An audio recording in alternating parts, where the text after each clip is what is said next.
buar, kur janë dita me takuar, nuk e dia do më njohësh, në mahsher kur do t'më shohësh, a do m'japësh ujë me pi, a do jem afër me ty, a marr pjesë në lutjen tone, që për mu Zoti t'ja bane. Për sunnetin, për profetin Muhammedin, ai që qau për ummetin, a e don ma shumë se vetin. Për sunnetin, për profetin Muhammedin, ai që qau për ummetin, a e don ma shumë se vetin.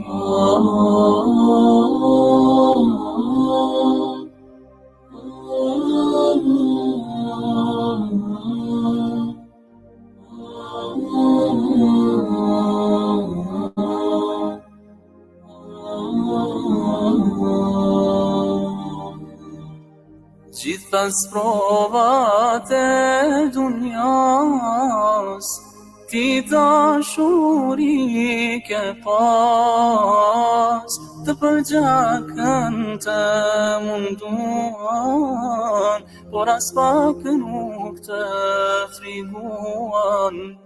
Të vërtetën e sqarove, amanetin me në qove, rrugën tënde kush e le, beti humbun bet pa fe. Për sunnetin, për profetin Muhammedin, ai që qau për ummetin, a e don ma shumë se vetin. Për sunnetin, për profetin Muhammedin, ai që qau për ummetin, a e don ma shumë se vetin.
Bismillahirrahmanirrahim.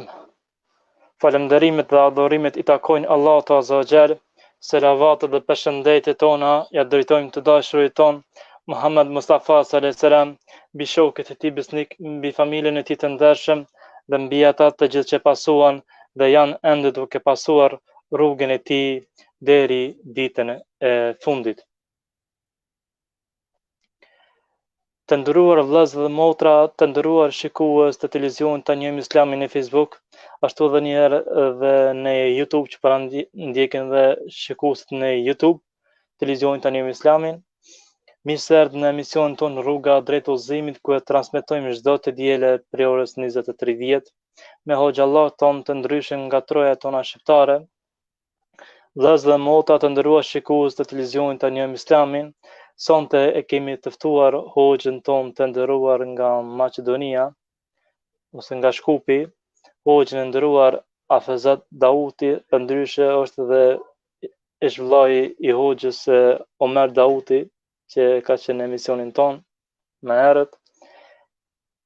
Atër vëllezër motra, ju kisha lut për hir të Allahut që ta shpërndani linkun, për hir të Allahut që të informoni dhe shikues tjerë për emisionin sonte. Ju kërkojmë ndjes së pari që u kyçëm pak me vonesë, pak e probleme derisa u kyçëm, u lidhëm me Hoxhën e nderuar, për që të na bëni Allah pak për vonesën.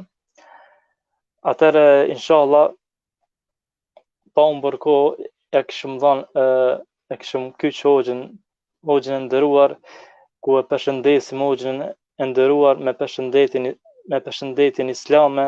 Assalamu alaikum wa rahmatullahi wa barakatuhu Hoxhë, dhe mirë se erdhe në emisionin ton. Wa alaikum assalam wa rahmatullahi wa barakatuhu, dhe mirë se ju gjeta. Hoxhë, si ju kemi në këto momente?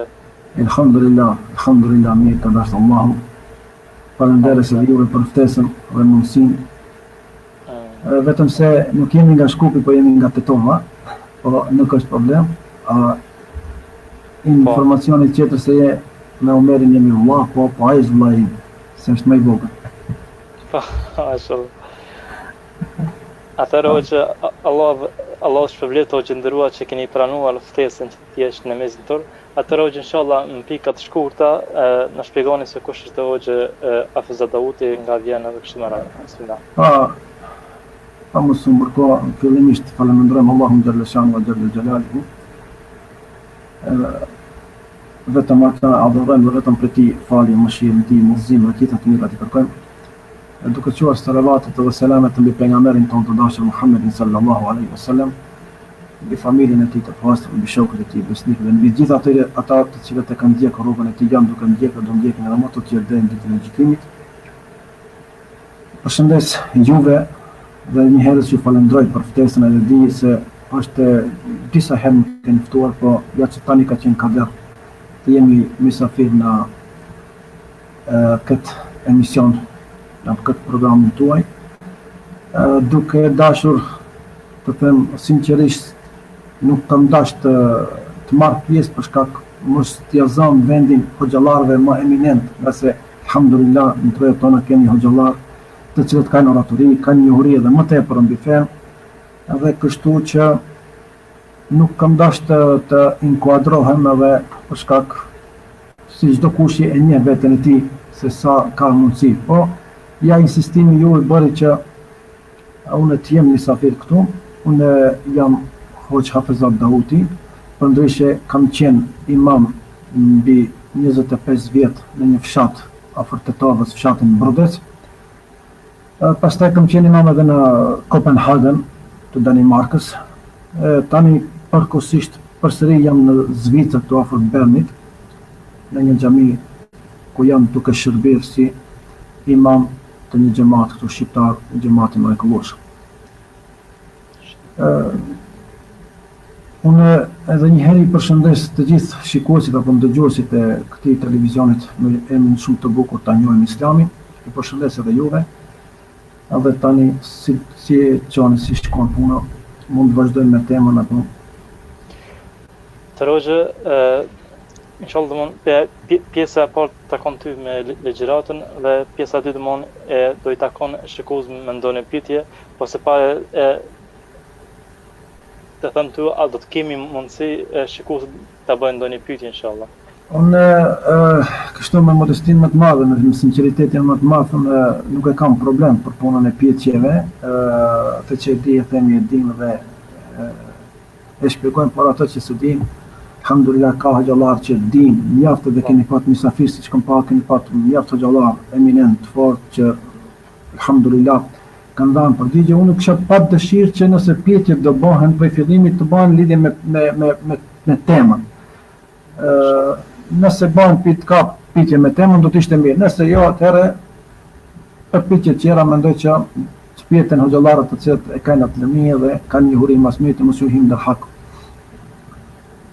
Atëherë të nderuar shikues, të nderuar vëllezër dhe motra të televizionit Ta njohim Islamin. Atëherë inshallah pyetjet mund të dërgoni mbas ligjëratës dhe mundësisht të jenë pyetjet sipas temës të hoxhës të nderuar. Atëherë hoxhë, bismillah, pas fjalë për ju.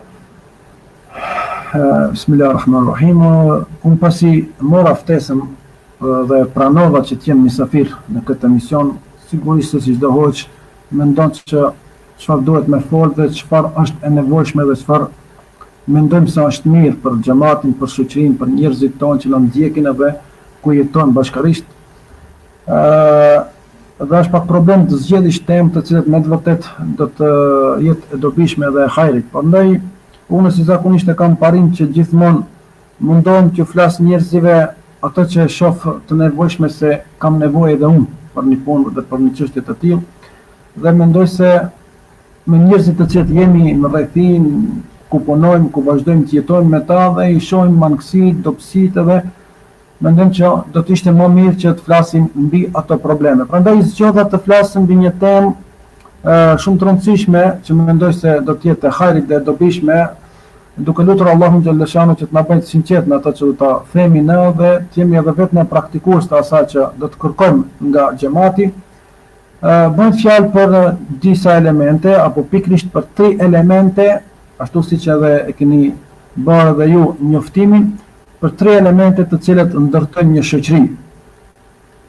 E bëra këtë për shkak se ummetin e Muhammedit sallallahu alaihi wasallam apo shoqërinë tonë sot na ku jemi duke jetuar me të vërtet shohim lloj-lloj problemesh, lloj-lloj përçarjesh, lloj-lloj fesatesh, grindjesh, fitnesh, kështu që ndoshta ndonjëherë shpesh japim të drejt vetes tonë që të lavdrohemi dhe të krenohemi, edhe kemi të drejt të krenohemi se jemi ummeti Muhammedit sallallahu alaihi wasallam, jemi një ummet i leximit, i ikrabismit, jemi ummet që do të thotë një bashkësi e fortë dhe jemi ummet i punës, jemi ummet i shumë gjërave të mira që vetë Allahu azza wa jalla na ka lavdruar në Kur'an se jemi ummet më i hajrit dhe më i dobishëm i nxjerrur nga njerëzit, nga se jemi nga ata të cilët thrasim udhërojmë për punë të mira dhe ndalojmë njerëzit nga punë të këqija dhe jemi ata të cilët besojmë në besim të drejtë.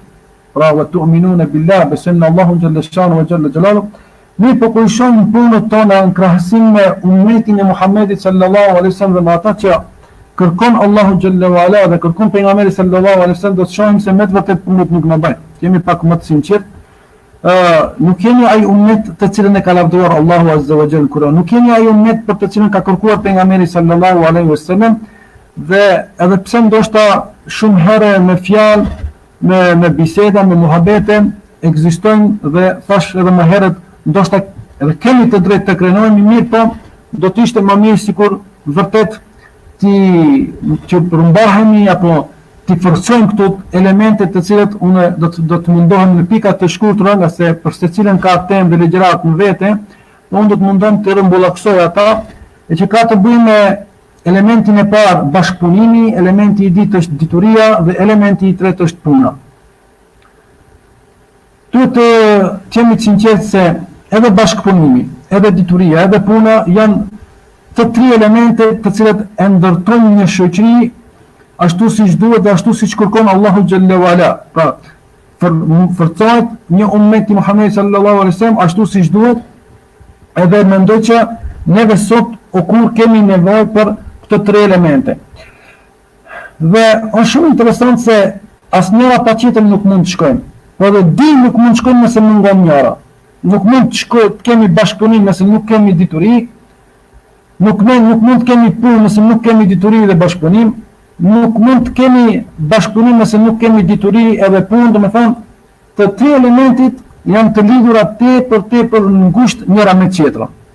Prandaj mendoj që ne si musliman e kemi obligim edhe nga Allahu xhaleshanu wa xhalla xhelaluhu edhe nga porositë e pejgamberit sallallahu alaihi wasallam që të 3 elementet të jemi me të vërtet ata që duhet të jemi dhe të jemi shembull edhe për njerëzit tjerë, nga se unë mendoj që edhe popujt tjerë apo shoqëritë tjera të cilët edhe nuk janë islame kanë shumë nevojë që të marrin shembull model neve si musliman, nga se neve e kemi ilaçin në dorë, e kemi alternativa në dorë, e kemi pra bëhet fjalë Kur'anin dhe e kemi sunnetin e pejgamberit alayhis salatu wassalam, ne do fatkeqësisht jemi shumë larg. Nëse shohim për bashkëpunimin, jemi tepër të përqardhur, shumë grupacione. Nëse bëhet fjalë për diturinë, ne vetëm se ngurimi se jemi ummeti i leximit, mirë po me librat apo me diturinë dhe me mësimet shumë pak kohë ndajmë për të lexuar dhe për të mësuar.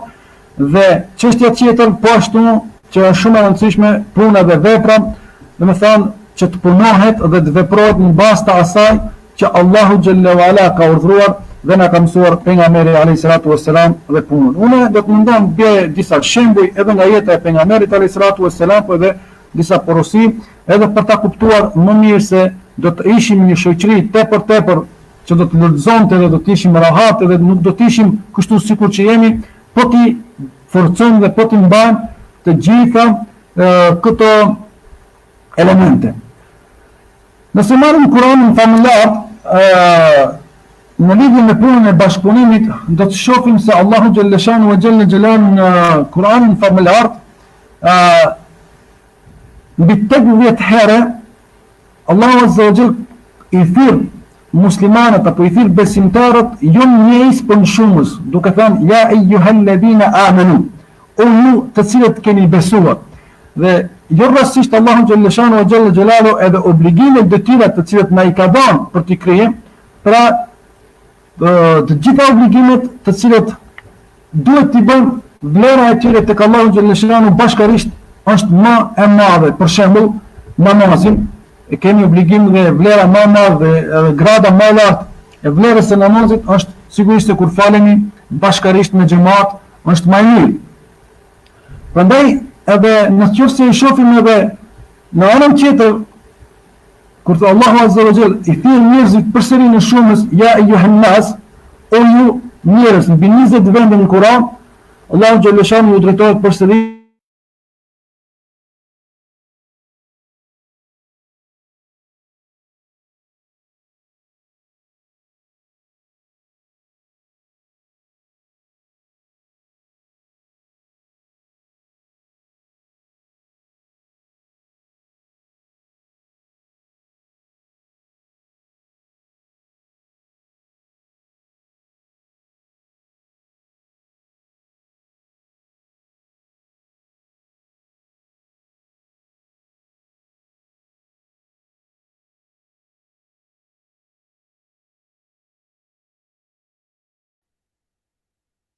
Të ndrolla zë me duke tek hoxha u bllokua diçka. Ndol edhe nga faqe dol, ndoshta rrjetë i dopt. Ta presim edhe hoxhën inshallah dhe do të kyçet në emision.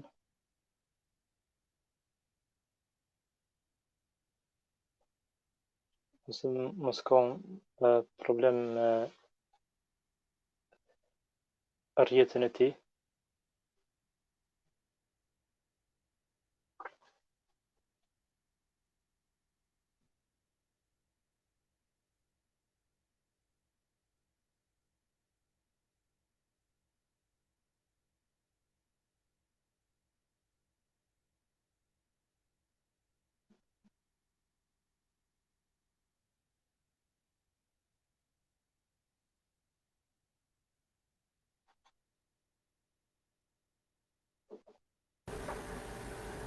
Hoxha?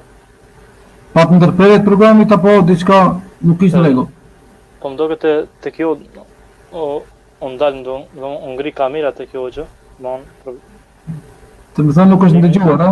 Cila ishte fjala e fundit para të fillojmë pyetjen? Nuk e dëgjova hoxha, më në lall.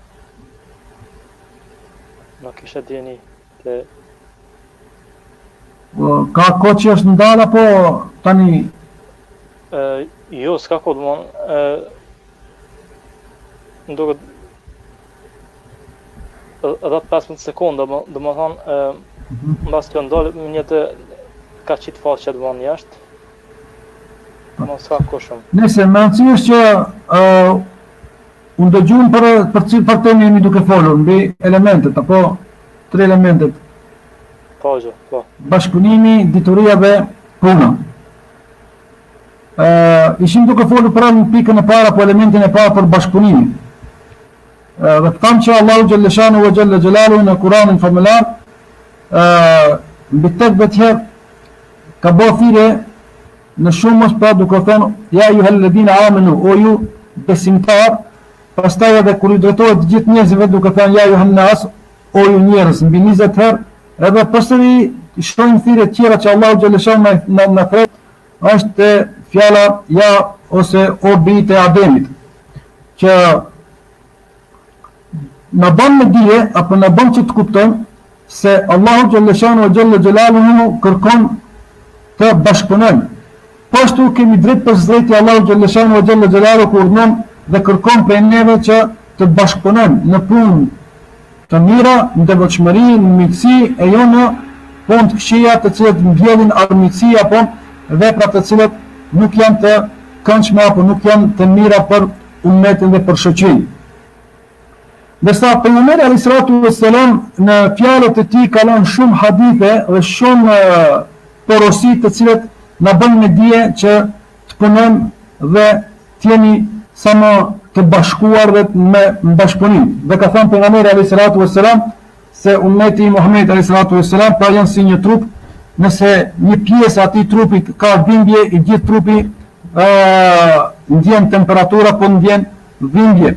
Dhe po ashtu ka thënë pejgamberi se besimtarët apo muslimanët janë si një ndërtesë që tullat e gjitha kësaj ndërtesë janë të lidhura njëra me tjetrën dhe kështu që duhet të ndihmohen njëri me tjetrin. Nëse marrim jetën dhe biografinë e pejgamberit alayhis salatu wassalam, do të shohim se sa i ka dhënë rëndësi bashkëpunimit. Çështja e parë që duhet të përmendim dhe për të marrë shembull është rasti i pejgamberit alayhis salatu wassalam ende pa u bërë pejgamber. Domethënë ende pa i ardhur shpallja, pa i ardhur Xhibrili, kur pejgamberi alayhis salatu wassalam ishte ende në moshën e re dhe ndodhi një rast në Mekë kur një biznesmen apo një tregtar i Yemenit soli mallin e tij për të bërë tregtimin në Mekë. Dhe kështu disa persona, disa të fortë ja morën mallin atij dhe nuk ja paguajtën.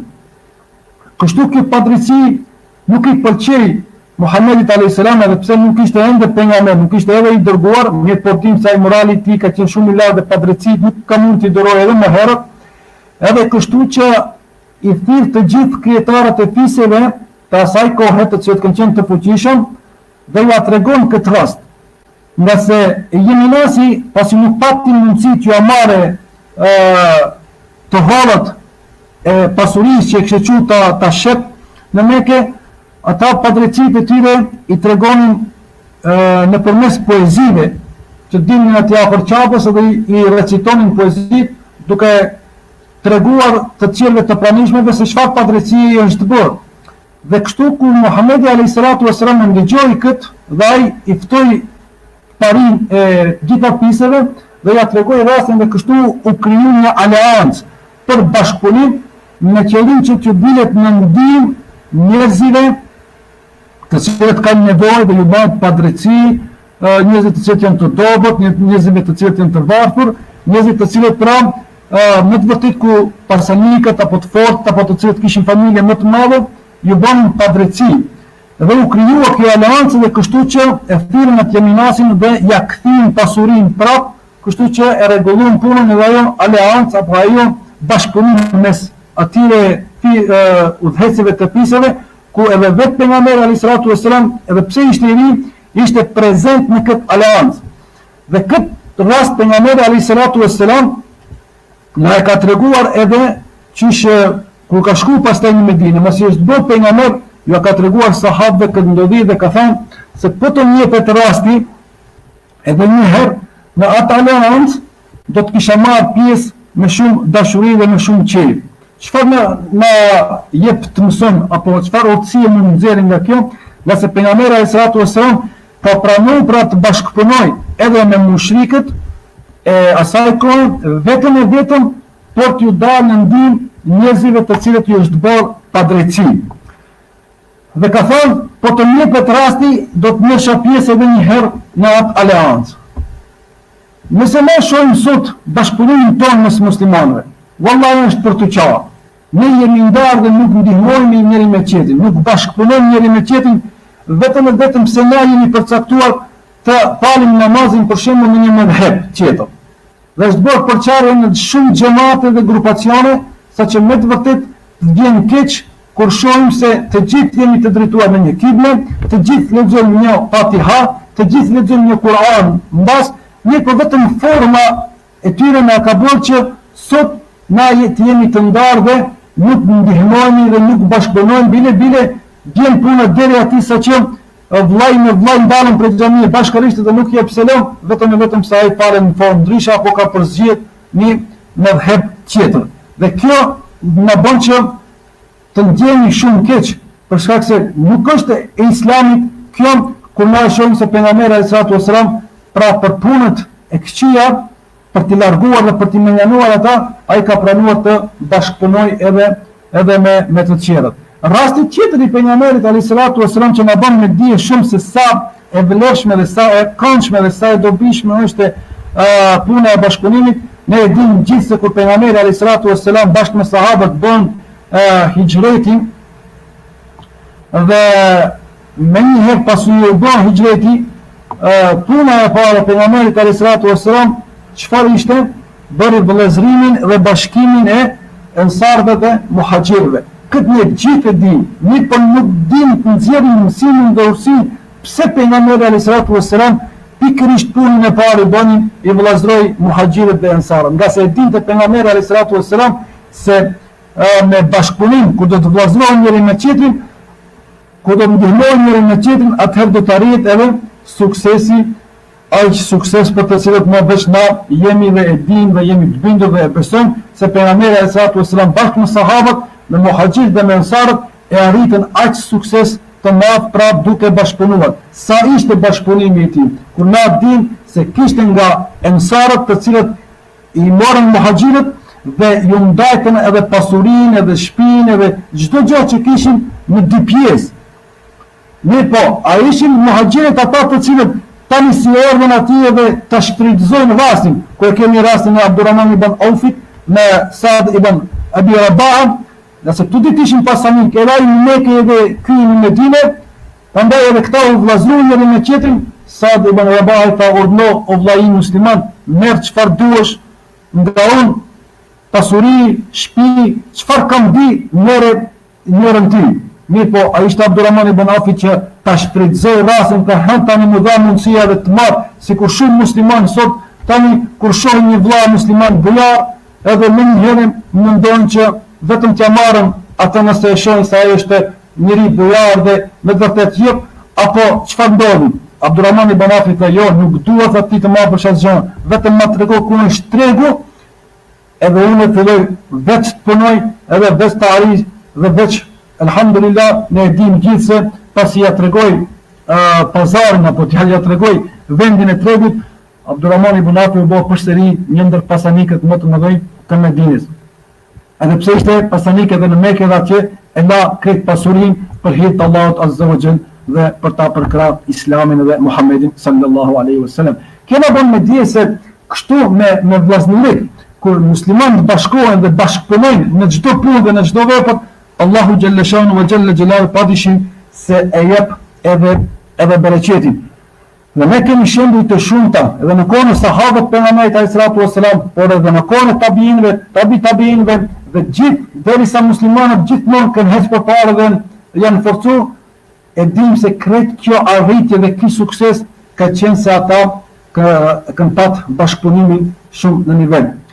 Po që se i shohim hadithet e pejgamberit alayhis salatu wasalam që kanë të bëjnë, unë dua të përmend vetëm një hadith të pejgamberit sallallahu alaihi wasallam të cilët të gjithë muhaddithët, të gjithë ata të cilët janë marrë në hadithet e pejgamberit alayhis salatu wasalam, këtë hadith e kanë konsideruar hadithi i tri elementeve të cilët e ngrisin e bëjnë të vetëdijshëm një shoqëri. Më fjalë për hadithin e pejgamberit alayhis salatu wasalam që transmeton Abu Huraira, Allahu qoftë i kënaqur me ta, i cili tregon se pejgamberi alayhis salatu wasalam ka thënë: kush e largon besimtarit një beng, një problem, një dert, një gale, nga e kësaj bote, Allahu do t'ja largoj atij një breng prej brengave të botës së ahiretit. Ditën e gjykimit, kur njerëzit hem mas shumti do të kenë më tepër nevojë për t'u larguar galet dhe detet dhe brengat. E këtë pejgamberi alayhi salatu wassalam na ka mësuar dhe na ka porosit se në qoftë se dëshironi që Allahu xhalla wala t'ju largoj një breng prej brengave të botës tjetër të ahiretit, atëherë mundohu që në këtë botë pra të ndihmojsh vëllahun tënd, t'ja largosh një besimtarit një breng apo një gale, një det të kësaj dunjaje që nuk ka përmend a është breng e madhe, breng e vogël apo breng mesatare. Domethënë kështu ka thënë pejgamberi sallallahu alajhi wasallam, kush ja largon besimtarit një breng, Allahu xhaleshanu wa xhalla xhelaluhu ka më larguar një breng prej brengave në botën tjetër. Pastaj vazhdon hadithi dhe thot, kush ja lehtëson një besimtarit një vështirësi, në qoftë ajo edhe në borxh, Allahu xhaleshanu wa xhalla xhelaluhu ka më lehtësuar një vështirësi më të madhe edhe në këtë dynjë, por edhe në botën tjetër. Dhe vazhdon pejgamberi sallallahu alajhi wasallam thot, kush ja mbulon një tment vëllaut vet muslimanit në këtë dynjë, Allahu xhaleshanu wa xhalla xhelaluhu ka me ja mbuluar tmentat e tij në ditën e gjykimit apo ditën kur dilet para Allahu xhaleshanu wa xhalla xhelaluhu. Allahu thot pejgamberi alayhi salatu wasalam, është në ndihmën e robit të vet, aq sa robi njeriu është në ndihmën e vëllaut të tij.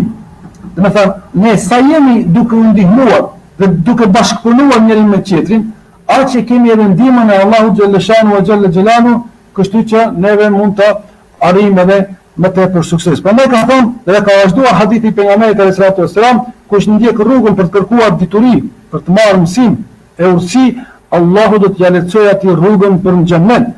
Sa herë që një grup njerëzish mblidhen dhe të bëhen në një shtëpi për shtëpive të Allahut, për të lexuar dhe të studiuar librin e Allahut azza wa jall, për të mësuar dinin e Allahut azza wa jall, mbi ta do të zbresë qetësia, mbi ta do të zbresë rahatia, mbi ta do të zbresë mëshira, dhe engjëjt do t'i rrethojnë ata dhe Allahu do t'i përmend ata që ndodhen tek ai, pra tek melaqet.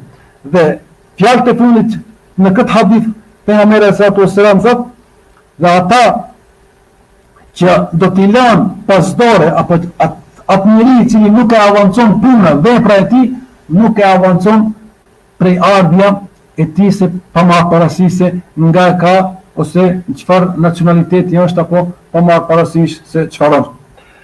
Ky hadith është kështu, bukfal. Ne për në qoftë se him tak më detajisht dhe të shohim se çfarë na ka mësuar pejgamberi alayhi salatu wasalam, me të vërtet në fjalën se kush e largon besimtarit një breng nga brengat e kësaj bote, këtu tregon se pejgamberi alayhi salatu wasalam kërkon për ne sa më shumë që të bashkëpunojmë njëri me tjetrin dhe të çajmë dertë njëri me tjetrin dhe jo ta largojmë një musliman apo ta largojmë një vëlla të cilët me të vërtet të shohim se ka një dert apo ka një gale. Tjetri hadisi pejgamberit alayhi salatu wasalam në lidhje me punën e bashkëpunimit është pojimi i tij që thot pejgamberi alayhi salatu wasalam se kur është pyet se kush është njeriu më i dashur tek Allahu xhaleshanu wa xhalla xhelalu, padyshim se në këtë hadith ne kemi dëgjuar shumë herë nga xhallarët që pejgamberi alayhi salatu wasalam është përgjegjëse më i dashur te Allahu, është ai i cili është më i dobishëm për njerëzit e tjerë. Domethënë edhe ky hadith na tregon se me të vërtet pejgamberi alayhi salatu wasalam i ka dhënë tepër rëndësi punës bashkëpunimit tek njerëzit.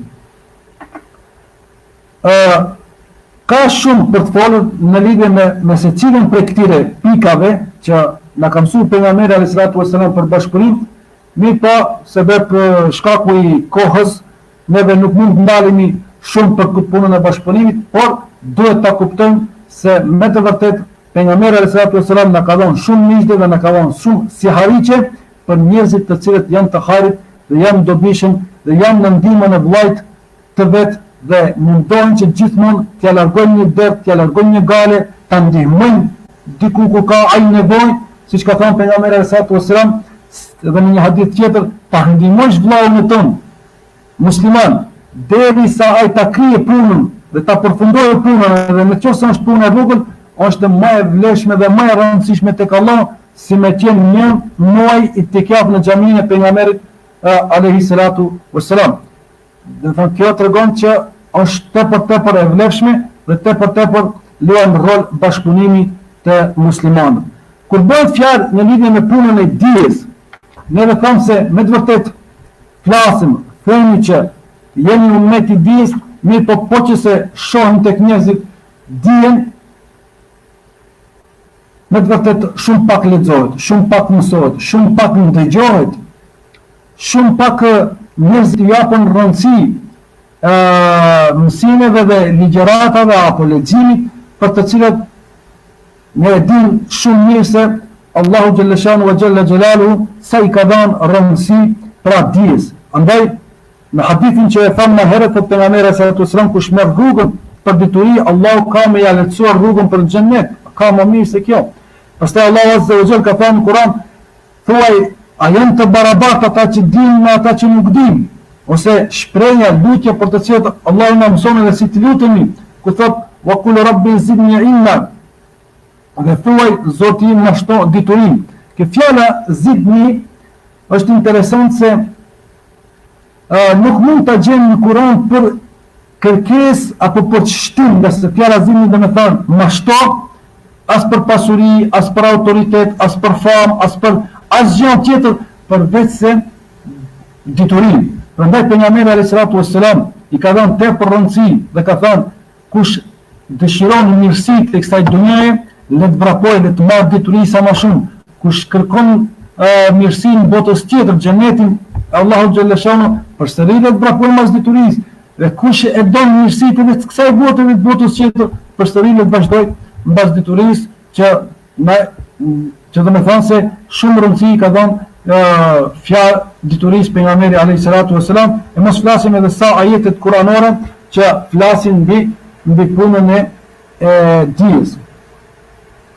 E dim që Allahu xhalleshanu wa xhalla xhelaluhu po ashtu edhe në një ajet kuranor ku e ngre vlerën e dietarëve duke thënë Allahu dëshmon me drejtësi se nuk ka zot tjetër përveç tij, po ashtu dëshmuan edhe me lajit, edhe mas asaj me njëherë ka pru djetarët, dhe nuk ka zot përveç Allahu xhalleshanu wa xhalla xhelaluhu.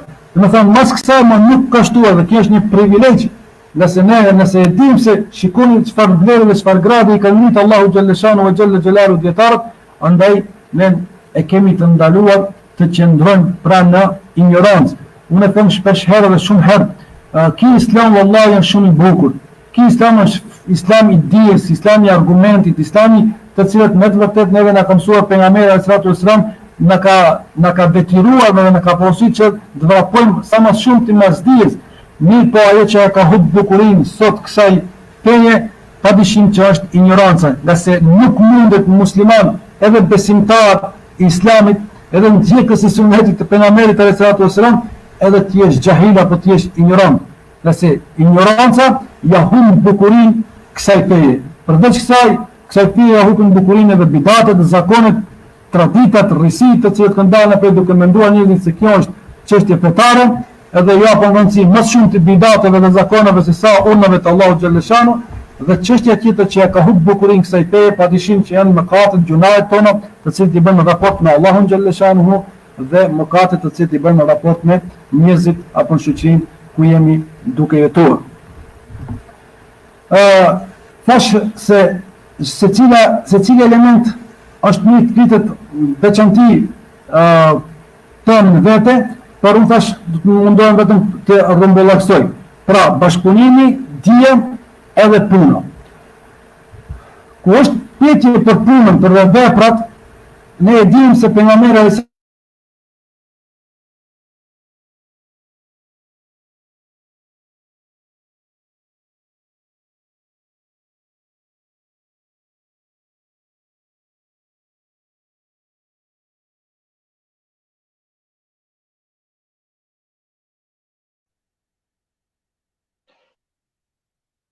Hajde, inshallah,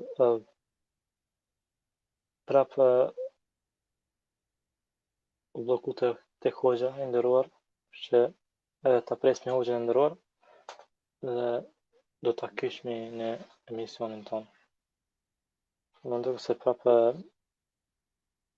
probleme tek hoxha. Ku mundësi që dhe rrjetin o gjani ndëruar ta ketë pak si të dobët. Do ta pres me o gjani ndëruar që të kyçet përsëri. Që inshallah të fillojmë emisionin me o gjani ndëruar.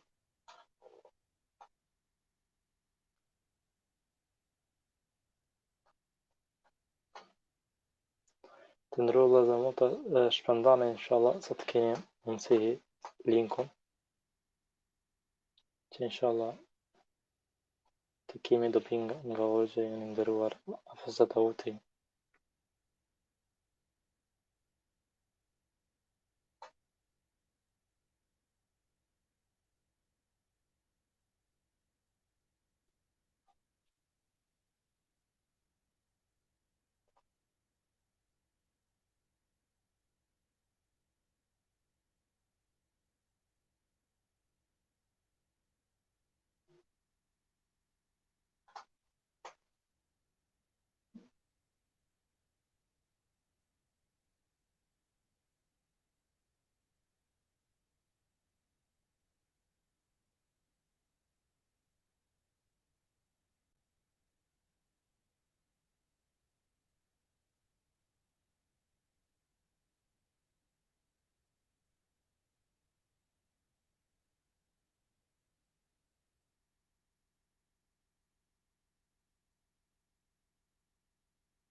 Ndodh që dhe hoxha nuk përmohet me u kyç në emision, nuk e di. Ta presim edhe pak inshallah hoxhën e nderuar.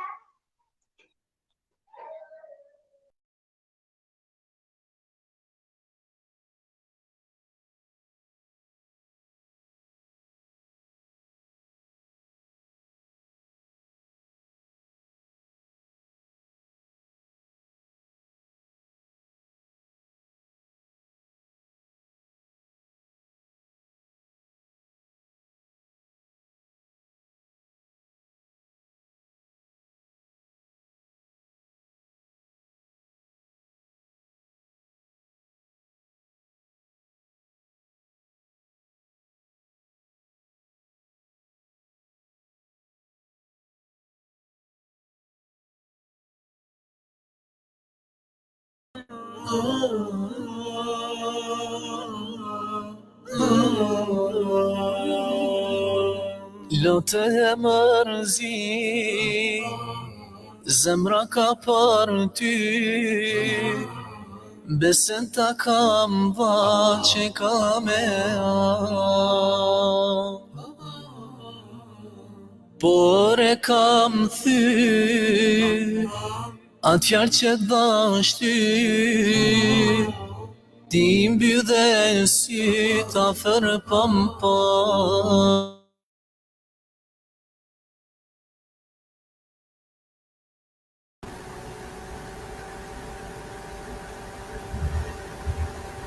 Allah në vone Allah se problem duket me rjetin diçka nuk me zë që u lidhen për sërin. Nuk im dëgjoj juve, mundet të takshoni votën. Po më duket që rjeti pak të jo pak problem. Kurse në Zvicër jemi këtu, po kurse rjeti është më i sigurt dhe më i... Inshallah nuk e di. Khair inshallah, khair inshallah. Së unë edhe që pas se unë ndale dhe se diktorë këtu më njerë fillon të rotullohet ajo kamera ati dhe pas se nuk është në rregull diçka. Ose di ku kemi mbet, tani ishim duke se folëm për diturin, tani në kamet edhe elementi i punës edhe inshallah të përfundojmë, no? Po, inshallah. Bismillah, inshallah, nuk do të kemi problem prapë. Pra, folëm për elementin e bashkëpunimit, folëm për elementin e diturisë, që janë tema të posaçme dhe të veçanta që duhet flitet mbi këta, dhe tani edhe elementi tjetër, që thamë se është shumë i nevojshëm, është elementi i punës. Ashtu pra në këtë hadith pejgamberi sallallahu alaihi wasallam të cilët thënë se atë që nuk e avancon puna e tij, veprat e tij nuk e avancon, ka thënë prejardhje. Kur flasim për punën, Allahu xhaleshanu edhe në Kur'an shpesh herë besimin e lidh me punën. Thonë ata të cilët kanë besuar dhe bëjnë punë të mira, ameli salih, mirë po neve si musliman për ta kuptuar se cila është ajo ameli salih, cila është puna e mirë, ne duhet të ndalemi dhe të mendojmë se puna e mirë është gjithë ajo punë e cila ka përbën për gjithë kushteve. Kushti i parë që ajo punë të bëhet për hir të Allahut xhaleshanu ve xhalla xhelalu, pra të ketë sinqeritet, të ketë ikhlas dhe të bëhet ajo punë që ta don Allahu. E cilën punë don Allahu? Allahu e don vetëm atë punë të cilët bëhen sipas asaj se si e ka bërë pejgamberi sallallahu alaihi wasallam. Nëse gjehet rrugë tjetër për të arritur kënaqësinë e Allahut xhaleshanu ve xhalla xhelalu, atë se do të rrëshqasim apo do të devijojmë dhe do të largohemi shumë prej besimit apo punës për të cilën kërkon Allahu xhaleshanu ve xhalla xhelaluhu. Andaj, vepra puna e mirë është pra çdo punë që bëhet për hir të Allahut. Kur themi çdo punë që bëhet për hir të Allahut, pra edhe kur çohemi dhe punojmë të ditën pra për të ushqyer fëmijët tonë, për të ushqyer familjet tona, për të ushqyer prindërit tonë, nëse e bën për hir të Allahut xhaleshanu ve xhalla xhelaluhu, edhe kjo konsiderohet një lloj ibadeti tek Allahu xhaleshanu ve xhalla xhelaluhu. Pra, edhe puna dhe aktiviteti, për shembull që nëse edhe kjo punë që jeni duke bërë ju, është një punë për punëve nëse bëhet për hir të Allahut xhaleshanu është punë ibadeti. Dhe çdo punë pra që njeriu nuk e lën të jetë rahat, por gjithmonë mundohet të punojë dhe të veprojë, të jetë i hajrit dhe i dobishëm në shoqëri, domethënë kjo e bën që të arrijë kënaqësinë e Allahut xhaleshanu ve xhalla xhelaluhu. Pastaj ne e dimë se pejgamberi alayhis salatu wassalam në ndërtimin e xhamisë ka marrë pjesë vetë në luftën e Hendekut, pra punimin e Hendekut ka punuar vetë pejgamberi alayhis salatu wassalam. Domethënë mas gjithë atyre angazhimeve tjera që i ka pat, përsëri ka punuar vetë pejgamberi alayhis salatu wassalam. Dhe tregohet një rast kur kanë dalë sahabët, janë kthyer për luftës dhe janë dalë të pushojnë në një vend dhe çdo kush i ka është marrë në një angazhim. Dhe pejgamberi ka dashur që ta lënë pak si më si njëri sikur kanë menduar se është lop, pejgamberi alayhis salatu wassalam nuk ka ndjenjë lodhje, por anshqum dhe ka filluar të punojë vetë. Dhe cila ka qenë puna e pejgamberit alayhis salam? Ka thënë unë do të mbledh tru për të bërë ushqimin. Ndoshta edhe na duket pak tani si e lehtë kjo puna mbledhja e drumit, mirë po të mbledhësh drumin shkretiv është puna më e rëndë. Domethënë pejgamberi alayhis salatu wassalam ka zgjedhur punën më të rëndë që ta bëjë dhe të jetë më i harit dhe më i dobishëm në shoqërinë e vet apo në mesin e tyre. Neve unë them gjithmonë njerëzit ndonjëherë vërtet lodhen nga puna, por vallahi më mirë është punosh dhe të lodhesh se sa të qëndrosh dhe të kalmesh, nga se qëndrimi apo mbetmja dhe papunësia e kalp njeriu. Andaj puna është një prej elementeve tepër shumë të rëndësishëm për të ndërtuar një shoqëri ashtu siç duhet dhe nuk duhet të neglizhojmë. Ase e kundërta e punës është kotësia. E kotësia nuk e don Allahu xhalla shanu wa xhalla xhelal. Nuk e don as pejgamberi alayhis salatu wassalam dhe nuk e kanë dashur as sahabët. Në din Hazreti Omeri radiallahu anhu se si ka vepruar me njerëzit të cilët kanë qëndruar pa punë dhe kanë prit të katshëm t'i vjen ushqimi apo punën. Dhe çfarë ka thonë Hazreti Omeri? Ka një fjalë që ka thënë se kur shoh një njeri i cili nuk merret as me punë të kësaj dynjaje, as me punë të botës së ahiretit, ka thënë wallahi para sive të mi humbet autoriteti. Ai njeri nuk ka autoritet para sive të mi. Ne sot shohim muslimanët që vetëm në xhami, në shtëpi edhe as pak të punës dhe as pak të aktiviteteve dhe duke ju larguar punës fizike ose punëve përcjellë. Në shumë herë ndëgjojmë njerëzit të thonë, jo nuk ka llogari këtu me punu, jo nuk ka llogari atje me punu dhe kështu i largohen punës. Prandaj këto veprime, këto elemente të cilat i përmendëm, siç e përmendëm rastin e bashkëpunimit, që fatkeqësisht ne përdoret të shqiptarët vetëm e kam dëgjuar këtë se punën në urtak e hal uki, ndërsa tek populli nuk e kemi ndëgjuar. Fatkeqësisht vetëm na friksohemi të punojmë në ortakllëk, të punojmë në bashkëpunim dhe kështu që të arrijmë sukses. A e dim se Islami sa rëndësi dhe sa vlerë ka dhënë bashkëpunimit për dijen edhe puna si aktivitet, një prej aktiviteteve tepër të rëndësishme për të cilët thash për çdo element ka me fol mjaft. Mi po mendoj që kjo është ajo e nevojshme. Mendoj që në qoftë se e kemi kuptuar se këto tre elemente janë të domosdoshme në kohën e sotit, pra për të punuar dhe për të vazhduar dhe për të mësuar dhe për të bashkëpunuar, që nga se me të vërtet jemi ndarë dhe jemi bë shumë në grupacione të ndryshme, po ashtu pastaj edhe këtë e kemi bë për shkak se nuk kemi dituri, për shkak se po të kishim dituri nuk do të ishte bashkëpunimi i mangët në shoqërinë tonë dhe në veprën tonë, dhe pastaj edhe puna aktiviteti të cilët me të vërtet neve jemi duke u larguar, dhe se jemi mësuar që të rrim pak më të qetë, më rahat, më kullej të jetojmë, edhe mendojmë presim që dikush tjetër të punoj për nesh, e kjo nuk është prej Islamit. Andaj lutë Allahun xhalla shanu wa xhalla xhelaluhu që të na bëjë nga ata besimtarë të cilët me të vërtet janë njerëz të cilët gjithmonë i japën përparësi bashkëpunimit, edhe në qoftë se ndonjëherë neve nuk është në interesin tonë personal, por duhet me pa interesin e ummetit, interesin e shoqërisë, interesin e bashkëpunimit, interesin e Islamit, dhe atëherë duhet me vepru dhe me bashkëpunu, me u këshillu, me pjet njëri tjetrin, edhe kështu do të dalën edhe punët edhe veprat më të mira. E gjithë këto, kjo bëhet pra ku neve do të përveshemi punës të dim, e dim më të mirë se sa dia rreth njohjes së Zotit, rreth porosive të haditheve të pejgamberit alayhis salatu wassalam nuk ka. Andaj do të ishte shumë mirë që ne të punojmë, të veprojmë, të mundohemi që të mësojmë emrat e Allahut xhalla shanu, të kemi njohuri mbi Zotin më shumë, të kemi mendim të mirë ndaj Allahut xhalla shanu wa xhalla xhelal, të njohim më shumë fjalët e pejgamberit alayhis salatu wassalam, edhe ata të vëmë në fushën e zbatimit, të punojmë dhe të veprojmë ashtu siç na ka mësuar pejgamberi alayhis salatu wassalam, dhe atëherë kur do të dimë, do të bashkëpunojmë, do ta veshim edhe punën e mirë të harit për ato të cilët pamë edhe më herët, atëherë sigurisht se shoqëria jonë do të ngritet dhe do të vetëdijsohet dhe nuk do të jetë kjo çështje. Unë mendoj që me kaq ta përfundoj për shkak se edhe me rjetin kena problem. Njëherë ju kërkoj falje dhe kërkoj hallalë të gjithë atyre shikuesve dhe ndëgjuesve, po edhe juve që fatkeqësisht rjeti disa herë në radhë, por inshallah kemi qenë sinqert në atë që kemi thënë dhe lutë Allahun azza wa jalla që Allahu xhalla shanu wa xhalla xhelalu të na bëjë që neve s'pari ne vetë jemi praktikues të këtyre elementeve, pastaj në shoqërinë tonë dhe të gjitha ata të cilët kanë dëgjuar dhe kështu me radhë. Mendoj që nëse do të ketë pyetje mund të vazhdojmë edhe diçka tjetër, nëse jo atëherë shohim i nderuari moderator.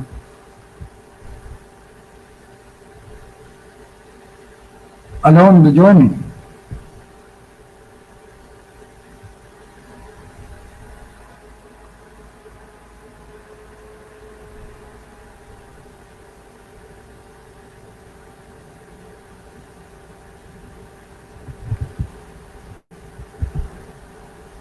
A më dëgjoni? Po, Allah shpëlbeft o gjë nderuar për temën. Atëherë të nderuar shikues të televizion të Njëm Islamin, atëherë nëse keni inshallah pyetje për hoxhën e nderuara Hafezat Dauti, shënoni këtu në live stream, këtu në Facebookin, ashtu dhe në YouTube mund të shënoni pyetjet në live stream, ashtu dhe në faqen tonë zyrtare anonim nga rubrika dërgo mesazh, lizgojnë tani Njëm Islamin në Facebook mund të shënoni anonim, ashtu edhe në Facebookin tim Mamet Ramadani, ku mund të shënoni anonim dhe bëjmë pyetjet. Edhe pse tham për pyetjet të kanë të bëjnë me temën, po inshallah kemi ndëgjues se unë sonte nuk më merr mendje që ka ndëgjues shumë për shkak se ditë jam duke ndjek futbollin. Ashtu mendoj edhe unë hoxha. Atëherë hoxha inshallah të marrim një pjesë shkurt pauzë derisa të na vinë pyetjet dhe do rikthehemi me pjesën e Inshallah. Atëherë të nderuar vëllezër, nëse keni pyetje për hoxhën e nderuar, na dërgoni pyetjet ashtu në Facebook dhe në YouTube dhe këtu në live stream, na dërgoni pyetjet dhe do t'i marrim pyetjet për hoxhën e nderuar nëse keni ndonjë pyetje. Atëherë të marrim një pjesë shkurt pauzë dhe do rikthehemi me pjesën e dytë.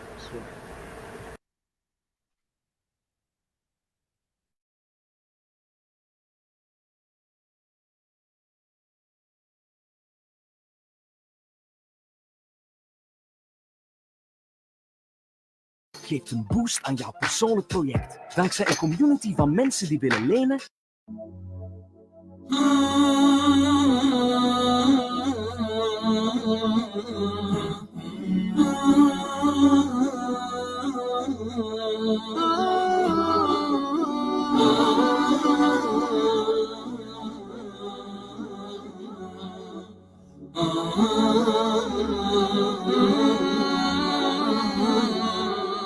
Babën e ti kur nuk e pa, dhimbje më të madhe a ka, veç me nanën dunja e la, asu mbeti me një krah. Para se t'lind ishte jetim, ky nuk ishte një dënim, durimtar si shkëmbi detit, pejgamberi ummetit. Zgjohu Abdullah, zgjohu Abdullah, zgjohu Muhammedi erdhin dunja, Muhammedi erdhin dunja. Zgjohu Abdullah, zgjohu Abdullah, zgjohu Muhammedi erdhin dunja, Muhammedi erdhin dunja.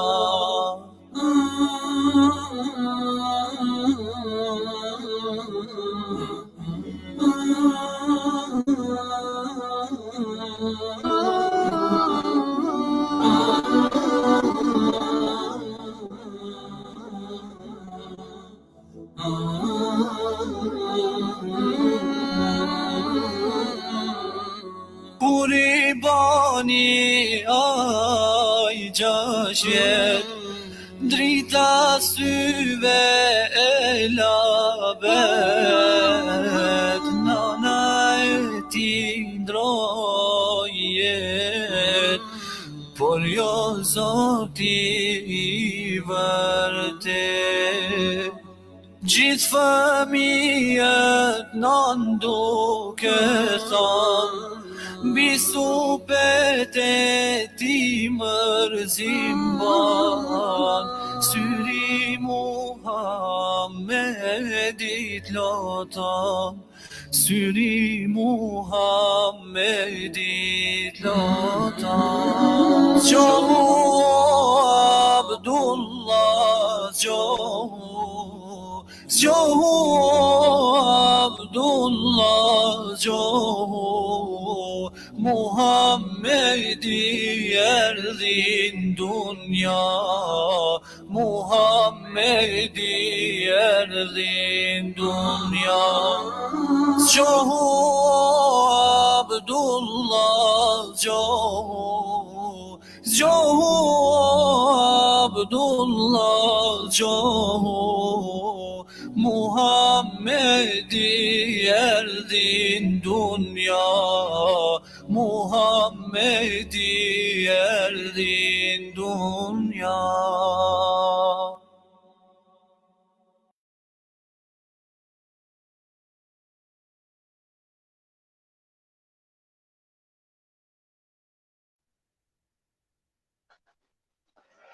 Assalamu alaikum wa rahmatullahi wa barakatuh. Të nderuar vëllezër dhe motra, po rikthehemi me pjesën e dytë me pyetje nga shikuesit tanë ashtu në YouTube dhe në Facebook dhe ashtu edhe në anonim nga rubrika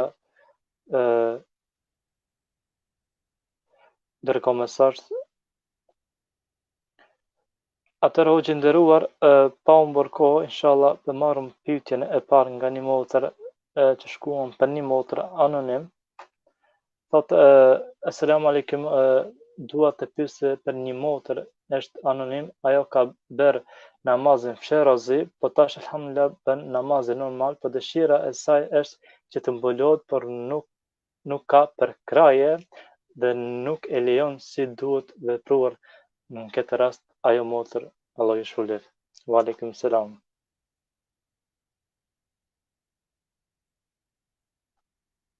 Ajo e ka kuptuar punën namazit si punë serioze dhe që nuk duhet të lanë, dhe me thonë ka vepruar mirë pasi ka pat ndoshta presion nga dikushi që nuk e ka leju të falë namaz, por subhanallah, këto pyetje kur na vin pak edhe na emocionojnë. A thua la ka në për shoqërinë tonë dhe njerëz tonë të cilët në vend që të gëzohen kur shohin se një motër apo një vëllai fal namazin edhe tani duhet ajo fshehur razi ta falet. Subhanallah. Mirë po ja, alhamdulillah që tani nuk ka problem me namazin. Në punën e mbulesës, ne gjithmonë themi që mbulesa është obligim në vete, namazi është obligim në vete. Megjithatë, unë mendoj që nëse ajo e ka kuptuar rëndësinë dhe vlerën e namazit, inshallah don Allahu xhalla shanu wa xhalla xhelal që ajo shumë shpejt ka me kuptuar edhe vlerën dhe rëndësinë e mbulesës. Andaj në çdo namaz dhe pas çdo namazit është mirë që ajo të bëjë dua dhe të lutë Allahun xhalla shanu wa xhalla xhelal që edhe për punën e mbulesës që Allahu do t'i gjejë zgjedhje. Ashtu sikur që i ka gjetë zgjedhje Allahu azza wa xhalla për punën e namazit, do t'i gjejë zgjedhje inshallah edhe për punën e mbulesës, edhe kështu që edhe këtë obligim dhe këtë detyrë inshallah Allahu ka me ja mundësur nëse ajo me të vërtet është e sinqert dhe ka dëshirë që ta praktikoj këtë obligim fetar për të cilën me të vërtet është një prej vlerave të islamit si që është mbulesa. Nuk ka dyshim se inshallah nëse ka pengesë dhe problem në familje apo në shoqëri, nëse nuk ishte pyetja e qartë kush i bën presion dhe kush e ndalon, mendoj që në qoftë se ajo i drejtohet Allahu xhalla shanu wa xhalla xhelal me lutjet e tij të sinqerta, wallahi sigurisht se Allahu ka me gjithë zgjidhje dhe ka me e praktiku edhe këtë obligim që siç është mbulesa. Allahu din më së miri. Atëherë hoqë i ndëruar e marrëm pyetjen e radhës ku është erdhur në messengerin tim në Facebook privat. Ata të bëjmë me temën apo jashtë temës?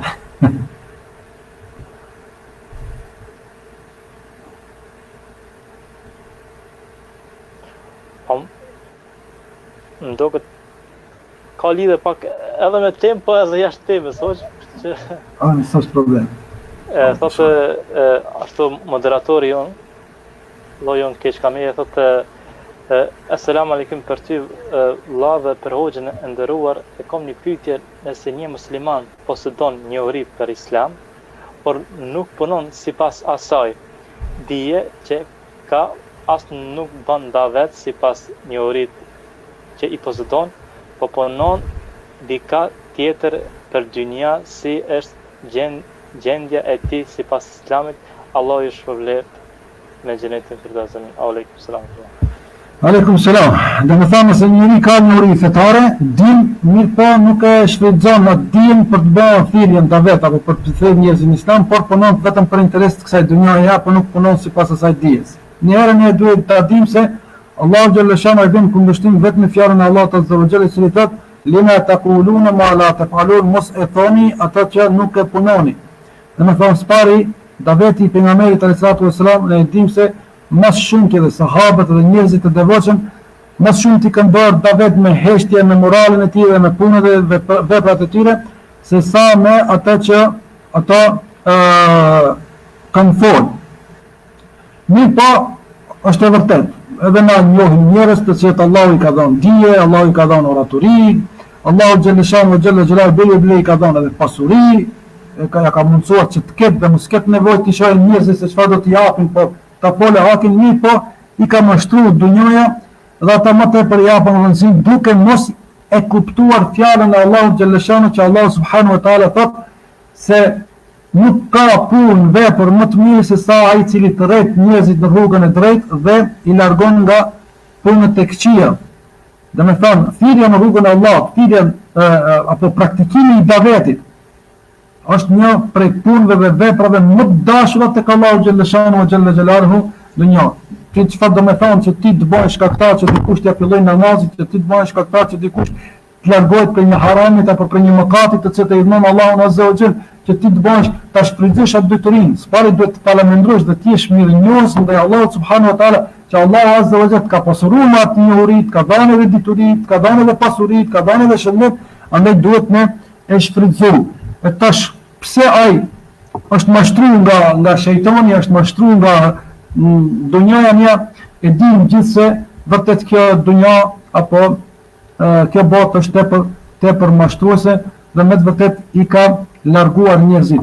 Ne lutim Allahun azza wa jalla që ata njerëz me të vërtet të jenë sinqert, të jenë të bindur, të kthehen Allahu xhallahu që me dijen e tyre të shohin hajrin në vetvetja e tij, pastaj të shohin hajrin familja ku jeton, shoqëria në përgjithësi, edhe kështu me radhë dhe t'i kthehen Allahu xhallahu. Nuk ka dyshim, vëllai nderuar, edhe ai i cili ka bërë pyetjen, se është e natyrshme çdo njeri në dunja që të ketë dëshirë të bëhet më i pasur, të ketë një shtëpi më të bukur, të ketë një vetur më të bukur, të ketë një telefon më të mirë, të ketë shumë gjëra.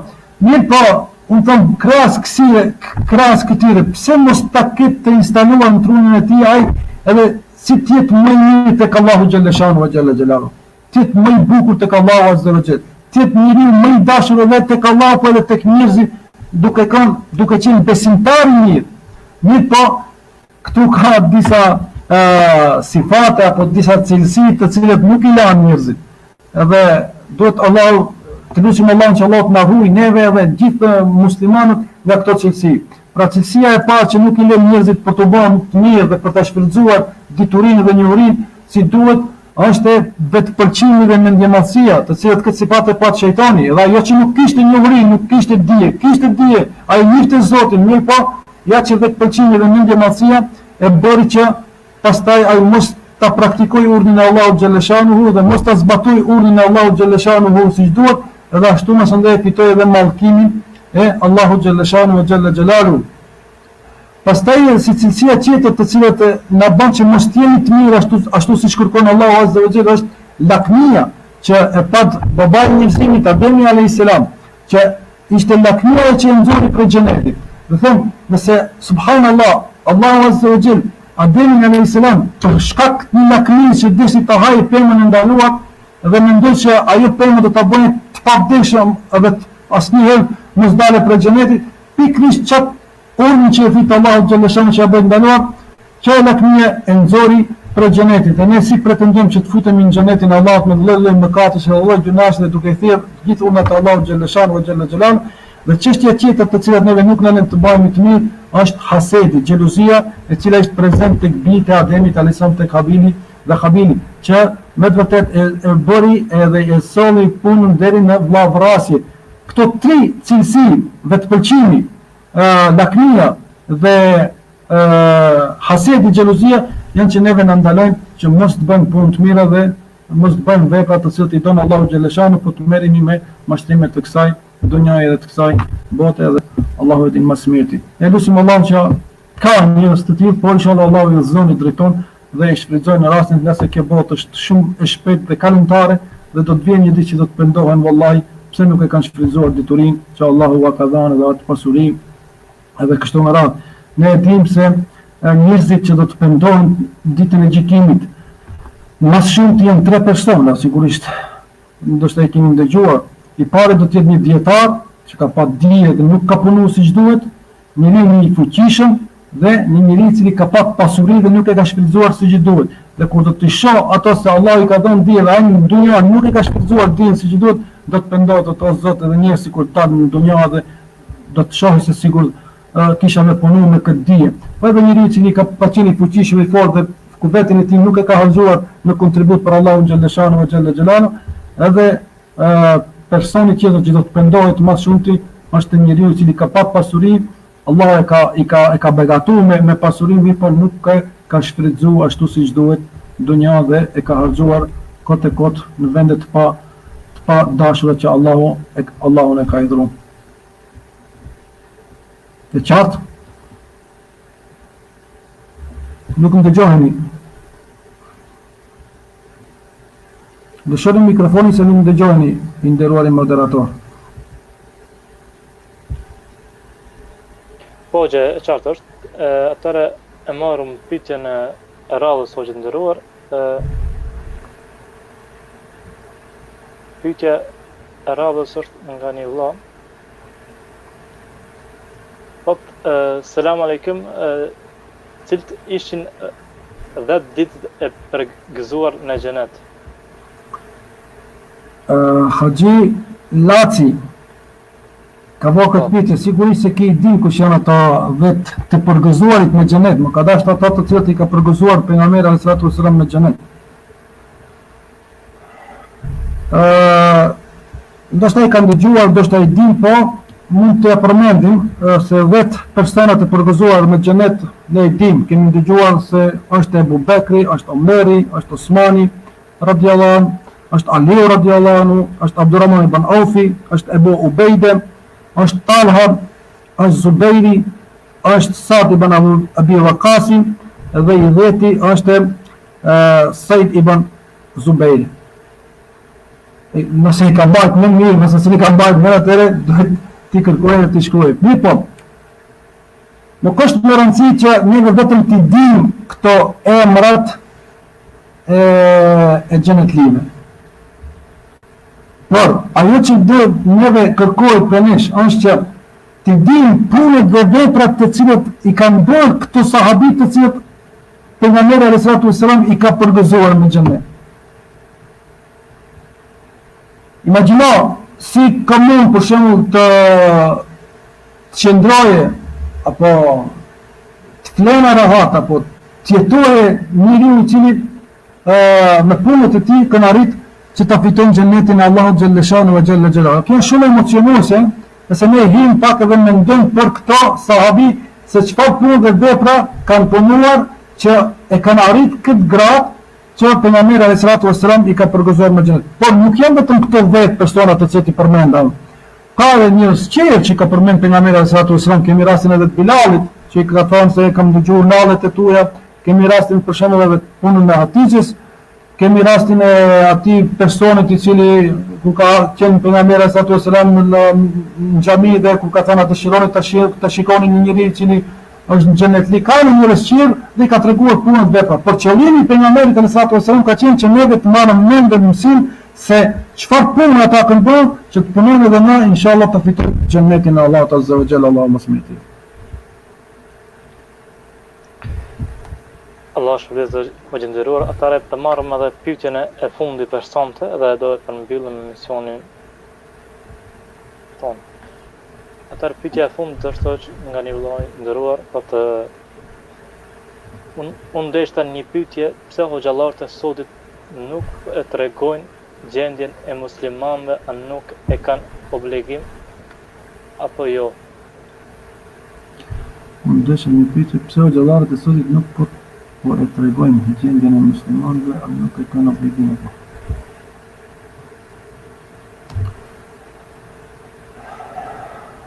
Aleikum selam. Tash unë nuk mund të bëhem as avokati apo mbrojtësi i hoxhallarëve, po megjithatë alhamdulillah ne sot kemi hoxhallarë të cilët mundohen ta tregojnë hakin, ta tregojnë të vërtetën. Mirë po, është e pamundshme që t'i bëjnë gjithë njerëzit të mendojnë në njëjtë. Kjo është ne duhet t'japim mundin ton, ndërsa suksesin do ta jap Allahu xhalla shanu wa xhalla xhelal. Tash ndoshta faktorët kryesorë që bëjnë që shumë hoxhallar ndoshta mos ta mshefin të vërtetën, por njerëzit ata të cilët e fshehin të vërtetën dhe nuk e tregojnë hakun dhe nuk e tregojnë realitetin. Megjithatë, alhamdulillah unë njoh edhe dim edhe aq Allahu që ka bërë pyetjen për edhe ju se ka hoxhallar me të vërtet Allahu na ka begatuar me hoxhallar të cilët e thon hakin, e thon të vërtetën, mirë po edhe pse ndoshta kanë presione, kanë probleme, por ajo që e keni thënë edhe ju se është obligim, padyshim që është obligim. Që duhet thotë të vërtetë, duhet thotë haku, duhet thotë realiteti, nga se pejgamberi sa të ka thënë, tregojeni apo thuajeni të vërtetën edhe nëse është e hidhur për ju. Megjithatë, sot kemi edhe ato, por faktorët nuk duhet ndërhiq aty, cilët janë ato faktorët kryesorë të cilët më të vërtet bile kemi që edhe si hoxhallar që mungon ajo që thash edhe më herët bashkëpunimi.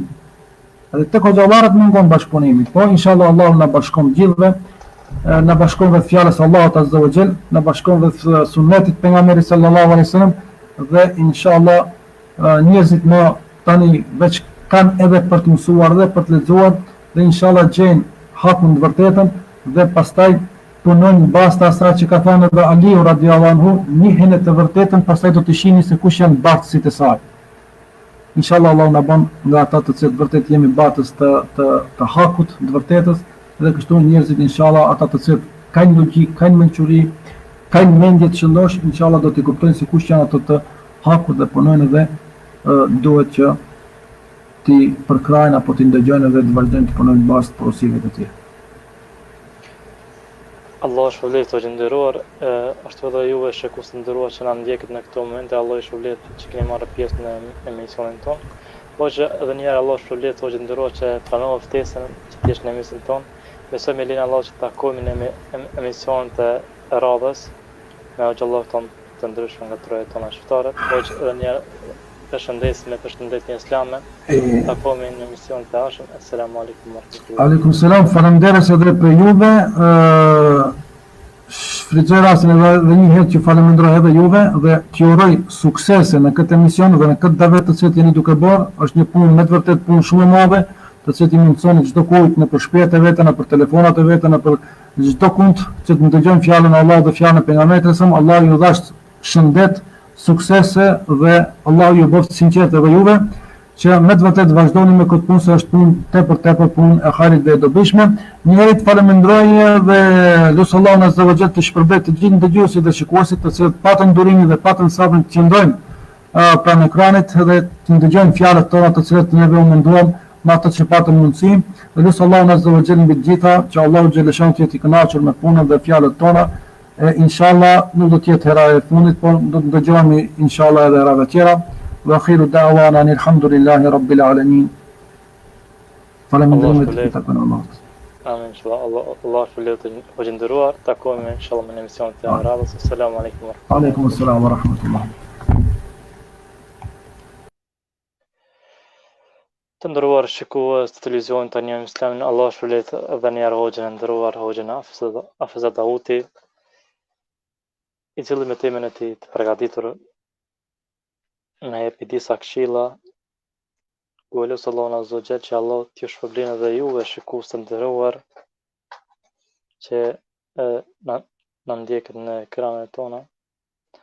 Atëherë të nderuar vëllezër dhe motra, po qëndrojmë edhe disa minuta në ndonjë pjesë të Koranit pesante dhe do të përmbyllim emisionin tonë Rruga drejt Udhezimit. Kështu që qëndroni me ne për disa sekonda dhe do të përmbyllim emisionin tonë Rruga drejt Udhezimit.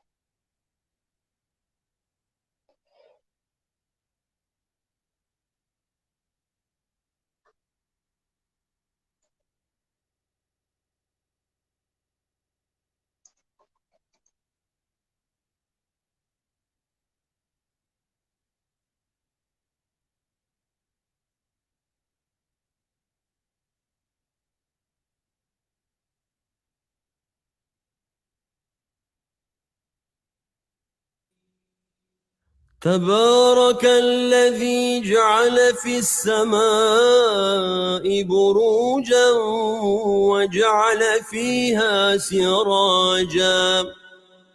وجعل فيها سراجا وقمرا منيرا وهو الذي جعل الليل والنهار خلفة لمن أراد أن يذكر أو أراد شكورا وعباد الرحمن الذين يمشون على الأرض هونا وإذا خاطبهم الجاهلون قالوا سلاما والذين يبيتون لربهم سجدا وقياما والذين يقولون ربنا اصرف عنا عذاب جهنم إن عذابها كان غراما إنها ساءت مستقرا ومقاما والذين إذا أنفقوا لم يسرفوا ولم يقتروا وكان بين ذلك قواما والذين لا يدعون مع الله إلها آخر ولا يقتلون النفس التي حرم الله إلا بالحق ولا يزنون ومن يفعل ذلك يلقى أثاما يضاعف له العذاب يوم القيامة ويخلد فيه مهانا إلا من تاب وآمن وعمل عملا صالحا فأولئك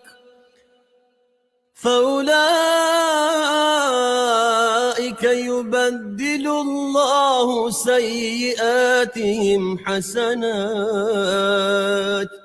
وكان الله غفورا رحيما ومن تاب وعمل صالحا فإنه يتوب إلى الله متابا والذين لا يشهدون الزور وإذا مروا باللغو مروا كراما والذين إذا ذكروا بآيات ربهم لم يخروا عليها سما وعميانا والذين يقولون ربنا هب لنا من أزواجنا وذرياتنا قرة أعين وجعلنا للمتقين إماما أولئك يجزون الغرفة بما صبروا ويلقون فيها تحية وسلاما خالدين فيها حسنت مستقرا ومقاما قل ما يعبأ بكم ربي لولا دعاؤكم فقد كذبتم فسوف يكون لزاما